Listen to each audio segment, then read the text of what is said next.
Thank you. My name is Anthony Mugo from an organization called Arid Information Network based in Kenya, but working in Kenya, Uganda, and Tanzania to provide information through the use mainly of ICTs. The approach that ALIN uses is use of what we call Maarifa centers. These centers, Maarifa is Kiswahili for knowledge.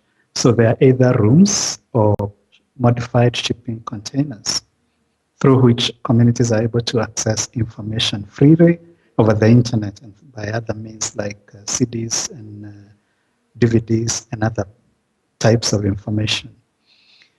We try to use the center to capture, deliver information and also capture local knowledge, digitize the local knowledge and share it.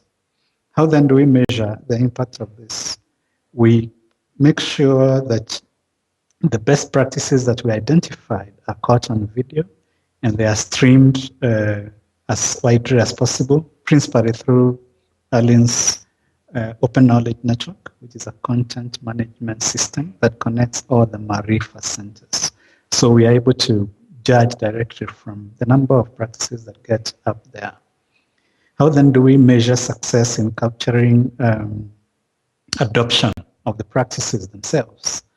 We actually pay visits to community members to see those among them who have changed their practices as a result of receiving information or learning about new practices. And we're able to physically visit them and listen to their accounts and therefore share those testimonies.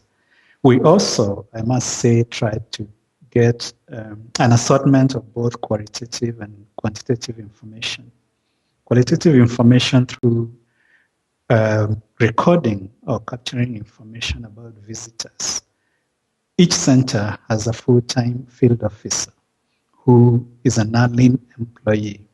One of their tasks is to record details about the visitors, their age, the information they came to seek, their gender, and whether or not they got that information. So if each person who comes, and this ranges from kids, young kids, all the way to people who are 60 years plus.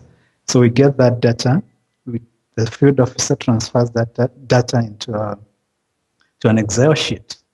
And that way we're able to get reliable quantitative information to track information usage. How we've also, because of that, the need to transfer information, we need, and also to get it both qualitatively and quantitatively, we have encountered a number of challenges regarding the complexity of the information itself. So each and every quarter or every month, we try to revise the tool to make it as simple as it is, as could get for the field officers. The aim being to make data capture and knowledge capture and monitoring of impact as painless a process as possible for the field officer. So in a participatory session that we convene every quarter, we get each field officer to give us feedback on the difficulty they might be encountering, recording the data on the Excel sheet. So if certain questions are complex, together we simplify them. So that way we are constantly simplifying the tool and making sure that everybody is enjoying or not seeing monitoring and evaluation as a painful part of their work. Because of the way that we've managed to get this data, we've also managed to, that data has become of utility in the way we relate with policymakers and government departments. An example is a place called Mutama in Eastern Kenya, where the Communications Commission of Kenya, that's the regulatory body for communication, was able to, having seen the solid nature of the data that we get and the reliability of the feedback, they viewed ALIN as a credible partner. So they invested in a VSAT for a remote-based Maarifa center, a place called Mutama in Eastern Kenya.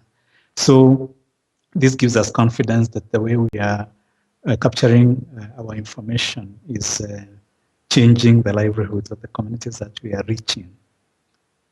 And we hope to learn from the webinar and other opportunities from this UN conference and from everybody who is participating on other ways that we can continuously improve our monitoring and evaluation practices. Thank you.